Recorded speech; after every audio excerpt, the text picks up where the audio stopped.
Congress clean bold, ఇక బీజేపీలో batting. ఉమ్మడి ఆంధ్రప్రదేశ్లో సీఎంగా ఉన్న నల్లారి కిరణ్ కుమార్ రెడ్డి గారు కాషాయం కండువ కప్పుకున్నారు. భారతీయ జనతా పార్టీ ఎదిగే కొద్దీ కాంగ్రెస్ పార్టీ దిగజారిపోతుంది అన్నారు. రెండు తెలుగు రాష్ట్రాల్లో మరి కాంగ్రెస్ పార్టీ దిగజారిపోవటానికి కారణం ఎవరు అని అంటే కిరణ్ కుమార్ రెడ్డి గారు. ఈయన అప్పుడు సీఎం కాబట్టి కాంగ్రెస్ పార్టీ అధికారంలోకి వచ్చిన తర్వాత ఈయన్ని ముఖ్యమంత్రిగా కూర్చోబెట్టిన తర్వాత ఈయన ముఖ్యమంత్రిగా కూర్చున్న తర్వాత రాష్ట్రాల విభజన జరిగిన తరువాత దాంట్లో ఈయన ఆక్రబాలని చెప్పని ఒక రకమైనటువంటి ఒక ప్రజలని ఒక ముందుకు పెట్టి తీసుకెళ్ళిన తర్వాత రాష్ట్రం విభజన జరిగింది.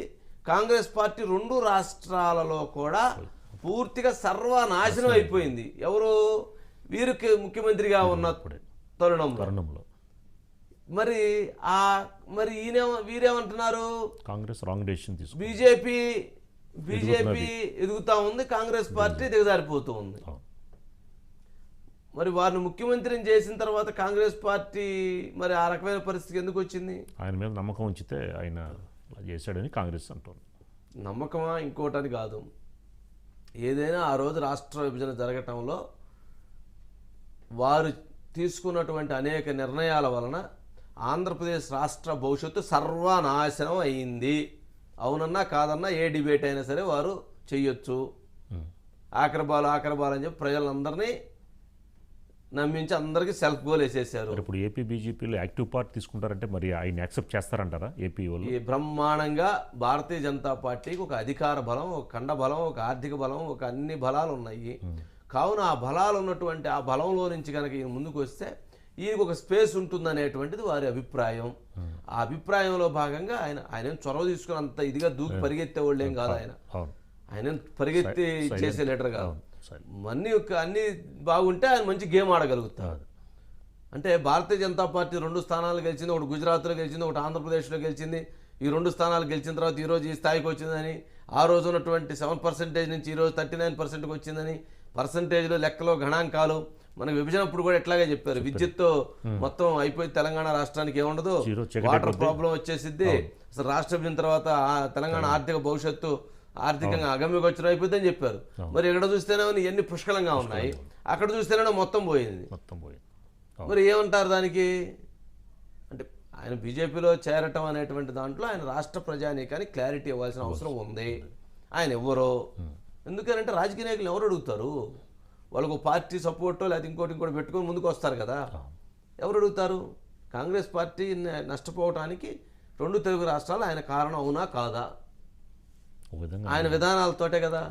అసలు ఆ రోజు కిరణ్ కుమార్ రెడ్డి గారు సరే ఇప్పుడు ఆంధ్రప్రదేశ్కి ఆ రోజు సరే ఈ అంశాల విషయంలో స్పష్టత ఇవ్వాలి, తెలంగాణలో మీరు ప్రజలు అధికారం ఇస్తానంటే ఇదని చెప్తే మరి తెలంగాణలో అధికారంలోకి వచ్చిండేది కదా కాంగ్రెస్. ఇక్కడ పోయింది, అక్కడ పోయింది, మరి అక్కడ పోయింది 2 సార్లు పోయింది, ఇక్కడ 2 సార్లు అక్కడ పోయింది. అక్కడ అసలు ఏమీ లేదు కదా, జీరో చేశారు కదా. మరి ఏంటి దానికి ఎవరు బాధ్యులు? ప్రజలను ఎవరు నమ్మించారు? అది వారు క్లారిటీ ఇవ్వాల్సిన అవసరం. బయట ఉంది. రెండోది ఒకసారి బయట ప్లే చేయండి.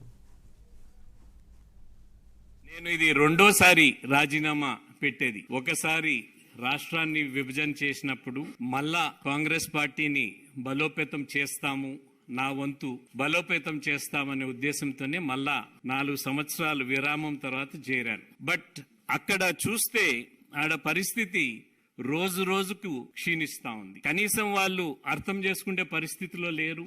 ఏమి జరుగుతా ఉంది, ఎందుకు మనకు బీజేపీ ఒక పక్క 2 సీట్ల నుంచి 7%, 7.5% నుంచి 37% పోయింది. మనము 49% నుంచి 19% ఎందుకు వచ్చామని వాళ్ళు విశ్లేషణ చేసే పరిస్థితిలో లేరు. ప్రజలు ఇంత పెద్ద మ్యాండేట్ ఇస్తా ఉన్నా కూడా బీజేపీ గవర్నమెంట్ కి, మోడీ గారి నాయకత్వానికి, అమిత్ షా గారి నాయకత్వానికి, నడ్డా గారి నాయకత్వానికి స్వీకరించే పరిస్థితిలో కాంగ్రెస్ పార్టీ లేదు. కాంగ్రెస్ పార్టీ విశ్లేషించే పరిస్థితుల్లో, ఆలోచించే పరిస్థితుల్లో లేదన్నారు కదా. నాకు తెలిసి సోనియా గాంధీ గారు ప్రధానమంత్రిగా చేశారా? చేయలేదండి. ఆవిడ ఏ రాష్ట్రానికన్నా ముఖ్యమంత్రిగా చేశారా? రాహుల్ గాంధీ ప్రధానమంత్రిగా చేశారా?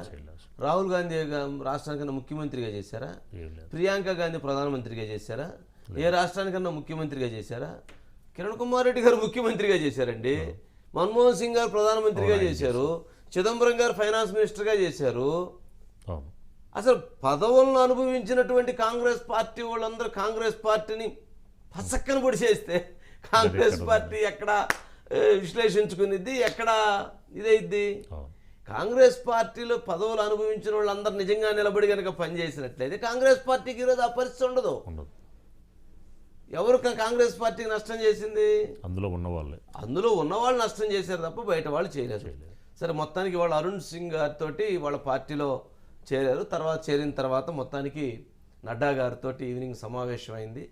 రెండు తెలుగు రాష్ట్రాల్లో భారతీయ జనతా పార్టీని ఎలా అధికారంలోకి తీసుకురావాలన్నటువంటి ఒక దృక్కోణంతో, ఒక ఆలోచనతో మొత్తానికి ఆంటోనీ కొడుకు ఆంటోనీ గారు, వాళ్ళ అబ్బాయి అనిల్ ఆంటోనీ కూడా బీజేపీలోకి వచ్చాడు. కాంగ్రెస్ వాళ్ళు ఆయన కూడా.